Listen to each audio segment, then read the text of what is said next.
sync up that audio recording. Hi, you gonna stand there the whole time? Okay, it's gonna be awkward. Hi everybody, it's Claire. Thank you so much for stopping by. Today I have another fitness video for you guys. I know right now it's like the internet threw up fitness inspiration. It's everywhere right now with the new year. There are a lot of videos like this, so I don't even know how this is gonna go in the search for YouTube, if anyone will actually find it. These are specific tips that I wish I knew when I first started my health journey. If you guys haven't seen my recent weight loss video on how I lost 20 pounds, I will link it in the card section right here. That might be a good little background on what I've been going through this last 15 months or so.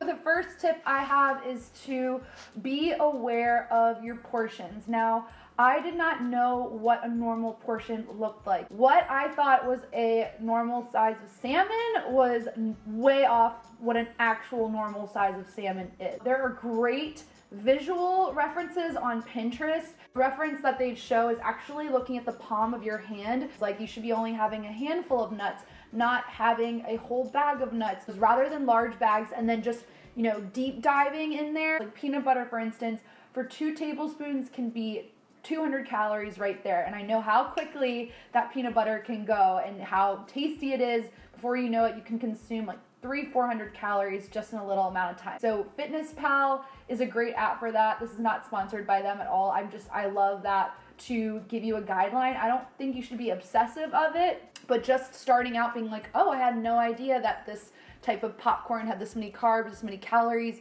So it definitely just gives you a lot of insight and helps you understand what you're putting in your body. Okay, tip number 2, and I'm only gonna have 5 tips today, but I already know I wanna max these out and do more than this. Not do high intensity workouts right out of the gate. If you haven't been working out and you wanna lose weight, you're like, okay, I need to sign up 5 times a week to go to this certain studio or this certain class or to go to the gym for an hour each one of these days after work. Don't do it, because you're gonna hate it starting out, and you really want to warm yourself up to the idea of exercising, especially if you haven't been exercising. There's nothing worse than going into something cold turkey, going full force, and then just being like, this absolutely sucks, burning out, being like, why am I doing this? Then going to eat a pizza after. I've totally been there. I don't know why the mindset has to be from like 0 to 100 when you're just not doing anything and having more of a sedentary lifestyle, and then thinking you have to do this 5 to 7 times a week immediately. I would totally build up the momentum here. Pick 1 or 2 days to start out. Pick a workout that you identify with something maybe with your interest. If you like swimming, maybe going to your local swim club and doing like 15 minutes of laps, or that seems like a lot actually. Finding a way to coexist your hobbies with a workout, and also just starting out small. Do not go in hot out of the gate 5 to 7 times a week. You don't want to start out really big and then drop off. You want to build as you go.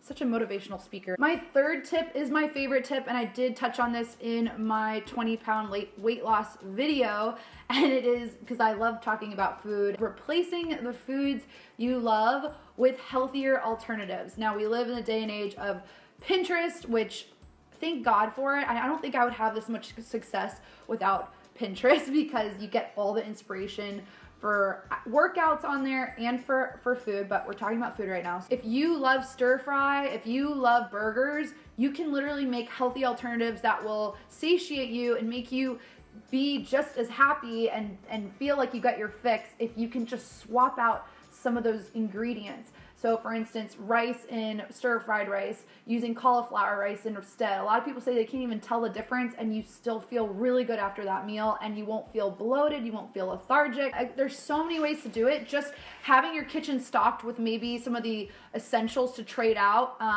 Instead of using butter, using a healthy fat like olive oil. So you can really Pinterest all these. I just took my Christmas tree stuff down, so I'm literally sitting on 1,000 needles. I don't know why I chose to film in this room. Tip number 4 is having a buddy and inspiration. I think I'm saying inspiration a lot in this video. I think that if you have someone who is going through it with you to talk about it with, so you don't feel so isolated, and it shouldn't be an isolating experience. If this is gonna be a lifestyle, this is just choices you make in your day, and you're still living your life and enjoying your life, but it really helps helps to share with friends, and this is something I do with 2 or 3 of my friends. We share recipes with each other, we email each other. It's a little bit more exciting and different ways to almost like hack certain meals and just share with each other our progress.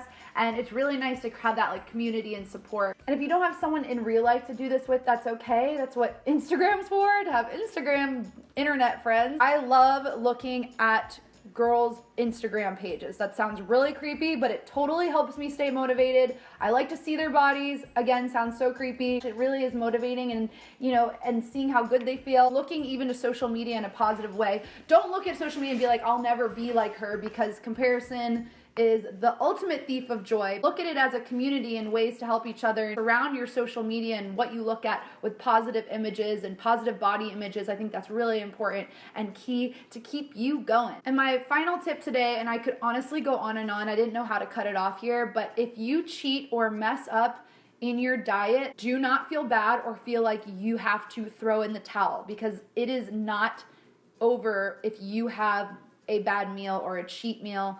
I don't even like the word cheat meals. I don't even like thinking, okay, if you get off track, then you're like, then what? It just sounds like you derailed and crashed and burned, and it's just such an unhealthy mindset to think that you can't indulge, but also stay on, stay consistent and stay on this healthy path. So many road references just there. Holy cow. The most important thing to know is that you are making a lifestyle change. So just bettering a lot of the choices in your day-to-day life, it's already gonna make a difference from what you're doing right now. So if you're watching this video and you're thinking, gosh, I just make so many unhealthy choices in my day, start small and just start cutting out the bad stuff where you know that soda is not good for you all the time. So don't drink it all the time. Moving forward, just be more aware of your portion sizes, be aware of what you're putting in your body, looking at nutrition facts, not getting obsessive, just starting to understand it so that when you start to make decisions, you're not overthinking, you're out at a restaurant, you know what to do,